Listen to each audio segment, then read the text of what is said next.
It's time to start spring cleaning those closets and, of course, your home as well. We're going to tell you how to transition your wardrobe for warmer temperatures and be organized. Steve Booth is the owner of Affordable Closets. He joins us with tips. Steve, nice to have you here talking about spring cleaning and getting those closets organized. Everybody needs a little help this time of year. Lots going on. People have a lot of things to put away.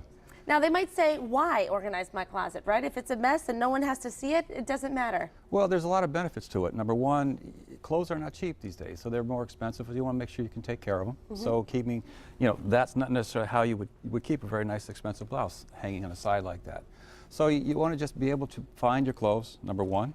In the morning, you know how crazy it can be early in the morning, trying to get out of the house, going to get to work, and if you can't find what you have, it becomes somewhat of a disaster. So for peace of mind, to walk into your closet or look at your closet and say, I know exactly what I want to wear because I can see it. Correct. Make your life just a little bit easier, and everybody needs that. Absolutely. Everybody needs. That's what we're trying to do. Make your life easier. Saves you time. Absolutely. Absolutely. So you're not spending hours trying to figure out where is that shirt that I know I have. Correct. You also know what you have. A lot of times if you have a messy closet, you forget you have something. Correct. It's always on the bottom. It may be on the bottom of that pile over in the corner, and you don't see it because there's 5 other things on top of it. And then when you do spring clean, you're like, I forgot I had these winter boots. There you go.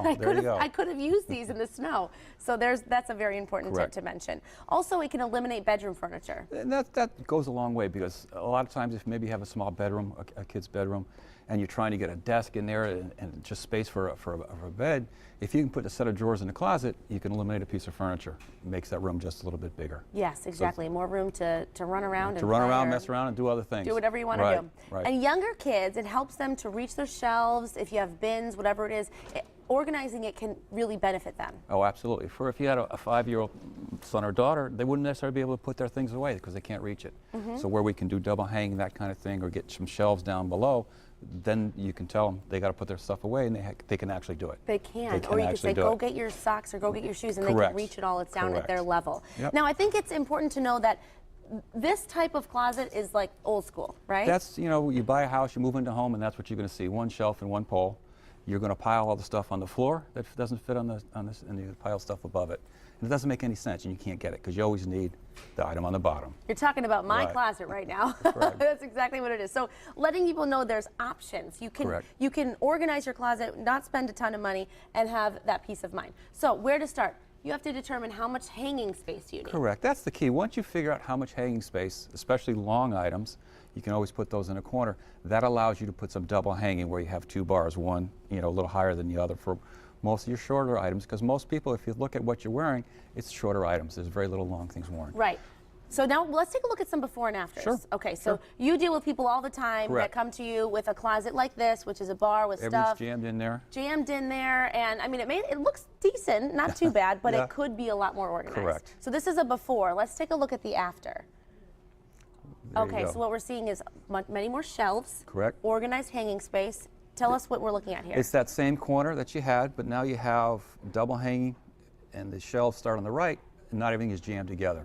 So you see your shelves are nice and organized on adjustable shelves, so you can move them around if you have some thicker items, and you've got your double hanging where it's top and bottom. Much more efficient use of the space. You're using some of that vertical space that, if you have one shelf, you're not going to be able to use because you're going to stack it up so small. Right, exactly. So knowing that there's options. Let's take a look at the other before. A look at before, this is just Everybody's got mess. that. I see that every single day. All the golf shirts mixed in, stuff all over the place. Yep, long sleeve shirts, all this stuff on different kinds of hangers. Okay, then transformation, they organize their closet, and now... There you go. Now you got some double hanging toward the back of a wall, and then a little closer to the door we put in a couple sets of drawers. Which again, right there, you don't have to put furniture in your room, in the bedroom. You've now eliminated Wow, I wish that was my closet. Well, these are great examples of what people can do. Bins, drawers, shelves, double bars to get an organized closet and have that better quality of life, save time. That's it. That's the way to go. Make your life a little bit easier. That's what everybody needs. That's right. Thanks so much, Steve. Thank you. Great advice.